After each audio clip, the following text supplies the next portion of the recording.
Never played drums? No problem. Today I'm going to show you how to program drums if you've never programmed drums before. I used to think drum grooves was the equivalent to rocket science, but once I learned these easy formulas, everything changed. I'm going to be using Logic Pro as my DAW of choice, but you could use any DAW. Let's jump right into it. Okay, so a lot of producers spend a ton of time searching for drum sounds. That's why I'm using Drum GPT because it is a really easy way to generate a full kit in seconds. So all you have to do is type in a prompt, like I typed in 80s drum kit, and I got a full kit here. Kick, snare, another snare, clap, rim, percussion, hi-hat, another percussion, another hi-hat, another percussion, an open hi-hat, toms, and a crash and ride. It'll also save your previous kits. So I can click on K-pop and it'll very quickly open up my K-pop kit.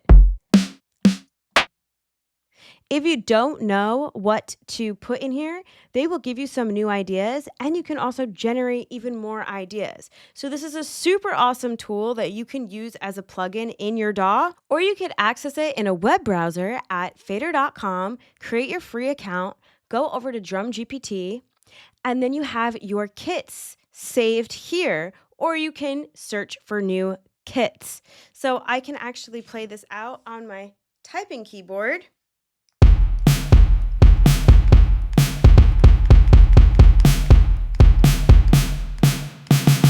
But for this demo, I'm going to be using Step Sequencer in Logic Pro. Pretty much every single DAW has a step sequencer-like way for you to build drum grooves. These are modeled after old school drum machines, where each box represents a note. So because I have this set on 16th notes, each one of these boxes are a 16th note. So it's 1 E and a, 2 E and a, 3 E and a, 4 E and a. And because I have it on 16 steps, this is one bar. Now let's break down the patterns. So typically in pop music, popular music, you can put the kick on beats 1 and beats 3. Then you could put the snare on beats 2 and beats 4.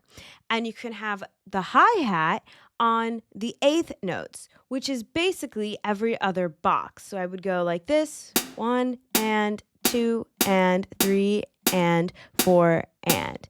And this is what that sounds like. To spice it up a bit, you can actually move the last and of the close hi-hat to an open hi-hat, which will sound like this.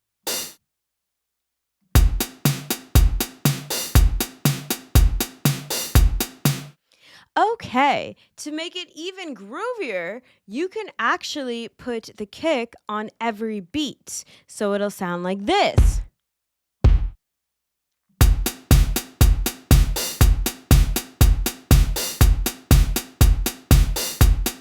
You can also mess around with adding even more open hats.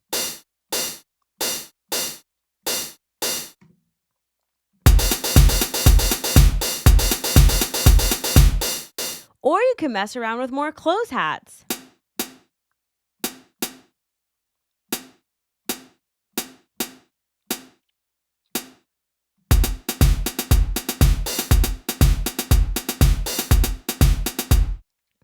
Something else you can try is moving around the kick, but keeping all of the snares on 2 and 4 as your anchors, so you can sound like this.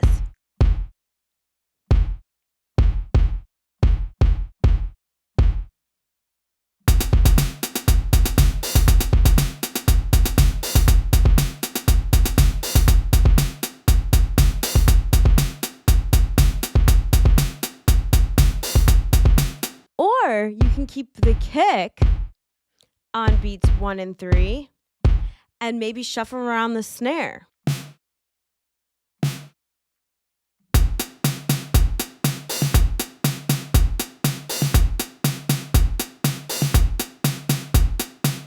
Or you can keep the snare on beat 3 and add some random kicks.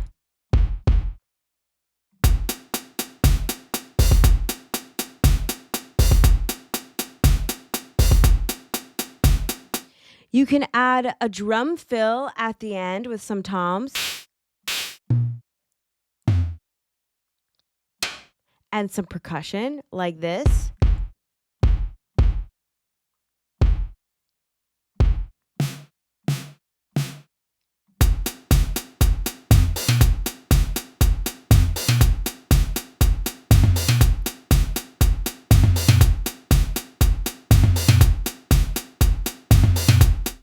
Or you can try putting the hats on just the upbeats.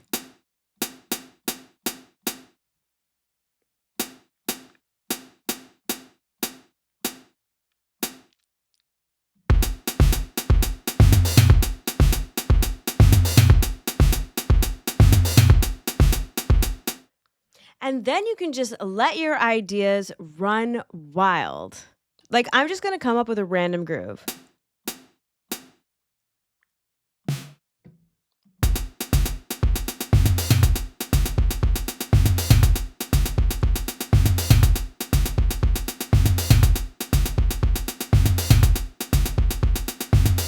And that is how you create a drum groove if you've never created a drum groove before. I really hope this video was helpful and that you're going to check out Drum GPT at Fadr.com. Please subscribe to this channel for more music production tips and let me know if you have any questions in the comments. I'll see you in the next video. Bye!